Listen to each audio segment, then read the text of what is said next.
PMK MLA G K. மணி செய்தியாளர்களை சந்தித்து வருகிறார். தொடர்ந்து அதை பார்க்கலாம். இது ஒண்ணு பலவீனப்படுத்தினது மட்டும் இல்லாம பேச நினைச்சு யார வேணாலும் எப்படி வேணாலும் இப்போ என்ன துரோகி, மருத்துவரையா கூட இருக்கிறவங்களும் துரோகி. இத அங்க ஒரு குழு வச்சிருக்கிறாரு, ஒரு அலுவலகத்தில் குழு வச்சு அதுல செய்தியெல்லாம் போடுறது. நீங்க நினைச்சு பாத்தீங்கன்னா இது எந்த இயக்கத்திலையும் எங்கேயும் நடக்காத ஒன்று. அப்பாவை பத்தி இந்த கிழவனை குரல் மேல கழுத்தை வச்சு மதிச்சு கொள்ளுங்க அப்படின்னு செய்தி போடுறோம்.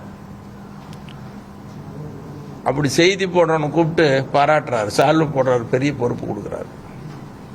இன்னொரு ஆளு இந்த கிழவனை தலையணை வச்சு அமைக்க கொள்ளுங்க அப்படின்னு சொல்லி செய்தி போடுறான், அவனை கூப்பிட்டு பாராட்டுறாரு.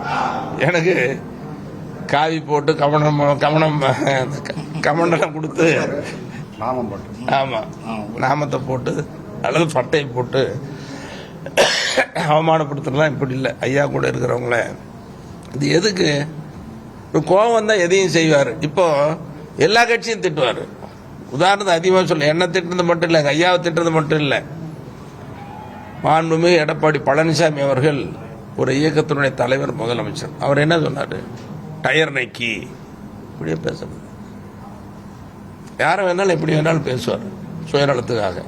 ஆனால் காரியம் ஆகணும்னு சொன்னா ஐயோ என்ன பண்ணணும்? பொதுவாக மனிதர்கள், சில மனிதர்கள் இயல்பு எப்படி இருக்கணும்னா காரியத்துக்காக அன்பா பேசி காரியத்தை சாதிக்கிறதுக்கு பார்ப்பாங்க, ஏதாவது ஆதாயம் கிடைக்கிறதுக்கும் பார்ப்பாங்க. அப்படி அன்பா பேசி நெருக்கமா பேசி ஆதாயம் கிடைக்கல கடுமையை திட்டுறது. எப்ப இது திட்டுது? ஏதாவது சமாதானப்படுத்தி சரி பண்ண, சரி கட்டினா வாயை அமைக்குவாங்கன்னா அப்படி இப்படி பல வித மனிதர்கள்ல இப்ப இவர் இது இப்படியும் ஒரு விதம். எவ்வளவு மோசமான நடவடிக்கை இதெல்லாம். இப்படி சொல்லணும்னா நிறைய சொல்லலாம். நான் கூட சட்டமன்றத்தில் ரொம்ப நாள் இருக்கிற சட்டமன்றத்துக்கு கொஞ்சம் தவறாம போவேன். ஒரு முறை ஒரு சட்டம் முன்னோடி மிக முக்கியமானது, அன்னைக்கு சட்டமன்றத்துக்கு போகணும். நான் பத்திரிகையாளர் சந்திக்கிறேன், நீங்க வரணுங்கிறாரு. எல்லா சட்டமன்ற உறுப்பினர்களையும் கூப்பிட்டு போறேன். அங்க போய் உட்காந்துட்டு ரொம்ப நேரம் போகுது. சட்டமன்றத்துக்கு போகணுங்க, அந்த சட்டம் முன்னோடி வந்துருங்கன்னு கேட்டா அன்னைக்கு என்ன எப்படிலாம் அவமானப்படுத்தினார் உங்களுக்கு தெரியும். அதை பார்த்துட்டு நீங்களாம் இருந்தீங்க, நண்பர்கள் இருந்தீங்க. அப்படி தேவையா? அதெல்லாம் நான் அன்பா தான் கேட்டேன், எங்க சட்டமன்றத்துக்கு போகணுங்க, அந்த சட்டம் முன்னோடி வருதுன்னு காதோட கேட்டேன். கத்தனார் பாருங்க. இது என்ன மட்டும் இல்லை, அப்படி பல கட்டங்கள்ல எங்க கட்சியில் இருக்கிற எல்லாத்தையும் அவமானப்படுத்துறது, பேசுனதுலாம் துரோகம் பண்ணவன் இந்த ஜி.கே. மணி. நான் அன்புமணி கேட்குறேன், எங்கள் மருத்துவரையாவும் தெரியும், இந்த 10.5 எப்படி சட்டமாச்சு நான் சொல்லக்கூடாது. எல்லாம் எங்கள் மருத்துவரையா தான் காரணம். அவர் இல்லாத அணுவும் அசையாது. ஆணிவேர் அவர் தான், ஆலமரம் அவர் தான், எல்லா புகழும் அவருக்கு தான். அவர் சொன்னதை கேட்டுக்கிட்டு நான் தான் போய் 10.5 சட்டமாகிறது காரணமாக இருந்தேன். இன்னைக்கு இது நினைக்க வெளியே சொல்லலை. எங்கள் மருத்துவரையா சொன்னார், மணி அன்னைக்கு நடந்த சம்பவங்கள் சாதாரணமானதில்லை, அது ஒரு சின்ன கையேடை எழுதுங்க, நான் வெளியிடுறேன்னாரு.